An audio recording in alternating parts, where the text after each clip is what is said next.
My name is Ash. I was in the Air Force for about 11 years, starting 2001 to 2006, active duty, and reserve from 2006 to currently. I got out in 2007, and I actually went from active duty to the reserves. So I left Afghanistan and had 10 days in country before I had to be in my first day of class.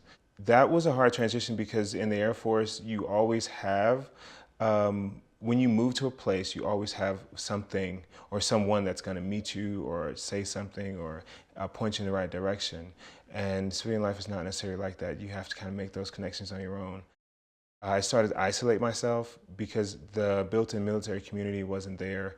I started I felt like I didn't have anything in common with a lot of students that I was in class with. I just worked, I compiled everything and anything I could do on top of it so that when I went home, I was so exhausted, all I did was go to sleep. But then even that became impaired. Sleeping was a problem.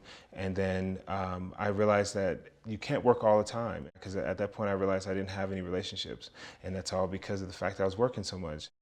One of the things I did was I called Military One Source. It's a military sponsored way to get counseling sessions for whatever issue that you're dealing with. And I used to promote that to my troops. And at one point I realized that I needed to do that.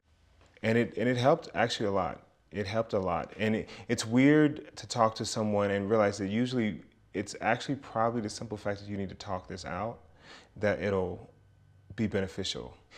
She got to some issues that I didn't even know that I was dealing with, that maybe the cause of me, because I thought it was just the fact that I was isolating myself. I was like, I don't know why I'm isolating myself, what's going on? And she actually helped me get to the underlying issue. A few things that I did struggle with was one, being homosexual and not necessarily being able to tell anyone that. It was maybe a year later that I ended up seeing someone else. For some reason, I couldn't focus on any of my schoolwork. And I didn't understand why, other than I was like having maybe life issues, but I didn't feel like it was like something that I should be so stressed out about. I stopped caring about my grades. I stopped caring to go to school, to go to class. And at that point I realized, I was like, wait, my goals are not gonna be able to be achieved. I need to go see somebody because there's something I'm not paying attention to. For me, one of the benefits of counseling is that they are able to either, one, see things that I'm not seeing, or they are able to, just through talking it out, I will then have an epiphany about, oh, whoa, okay, this is how this is tied together. One of my issues was sense of self. So I went from a military family, and I grew up in a military family, and all I did was I did what my parents expected of me, and I went into the military, and then I did what my superiors expected of me, and the plan that was laid ahead of me. Getting out, transitioning from that, and then trying to figure out, okay, what do I actually like? Actually finding out the things that I enjoy doing on a regular, everyday basis.